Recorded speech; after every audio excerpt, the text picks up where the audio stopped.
à la manifestation éclatée contre un troisième mandat constitutionnel du président Alassane Ouattara ce vendredi 21 août 2020 en Côte d'Ivoire et au niveau de la diaspora, le PR Koudou Kessié, ex-ambassadeur de Côte d'Ivoire en France et vice-président du Front populaire ivoirien de Laurent Gbagbo, a dénoncé en meeting ce jour devant l'ambassade de Côte d'Ivoire à Londres, une grave trahison de son serment constitutionnel par le président ivoirien. Ci-dessous, le texte intégral de son important discours transmis à Ivoire Business. Un troisième mandat de M. Ouattara est une trahison de son serment constitutionnel.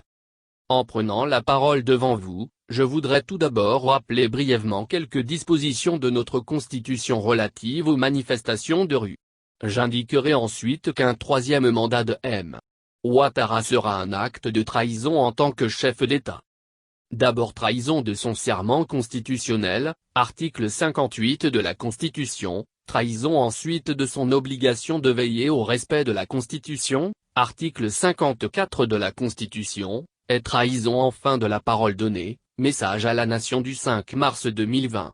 En troisième lieu, je dirai pourquoi notre mobilisation contre la violation de la Constitution doit concerner tous les camps. Je terminerai mon propos en invitant la communauté internationale à agir maintenant pour prévenir une grave crise à notre pays. 1. L'article 20 de la Constitution et la loi garantissent les libertés de manifestation de rue.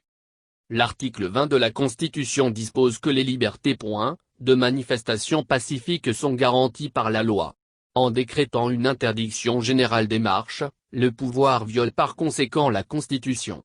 Il est par ailleurs bon de rappeler au pouvoir que les libertés de manifestation comme les marches ne sont pas sous le régime de l'autorisation préalable mais celui de la déclaration. Les organisateurs d'une manifestation doivent informer les autorités afin que celles-ci prennent toutes les dispositions sécuritaires utiles et les encadrent sur l'itinéraire choisi.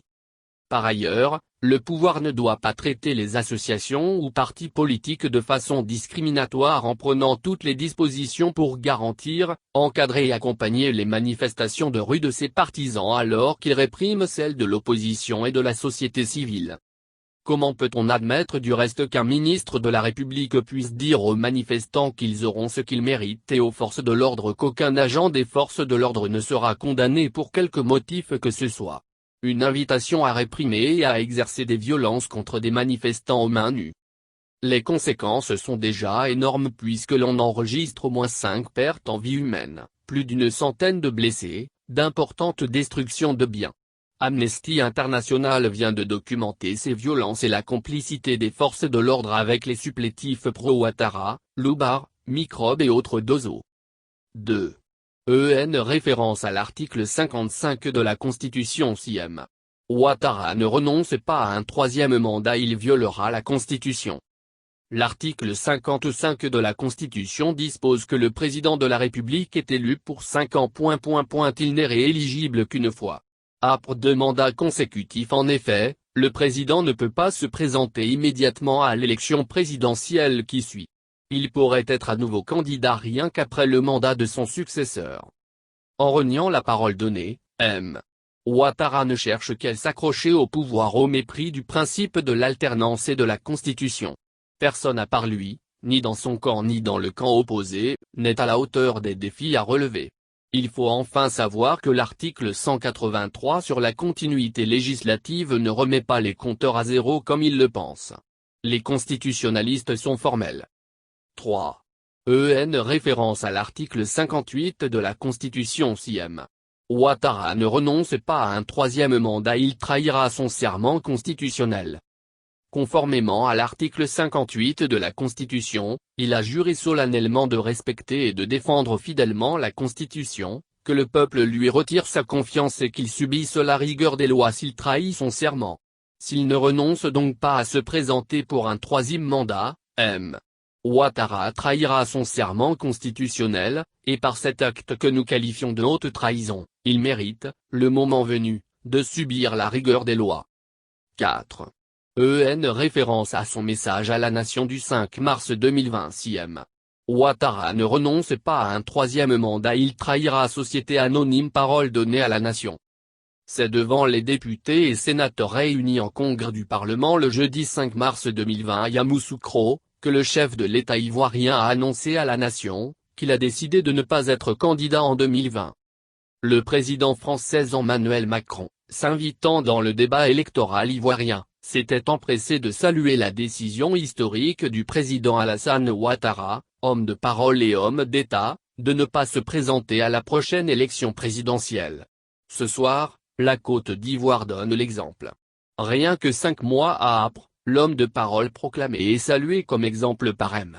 Macron a renié sa parole, le 6 août 2020. Pourvu qu'il se ressaisisse. 5.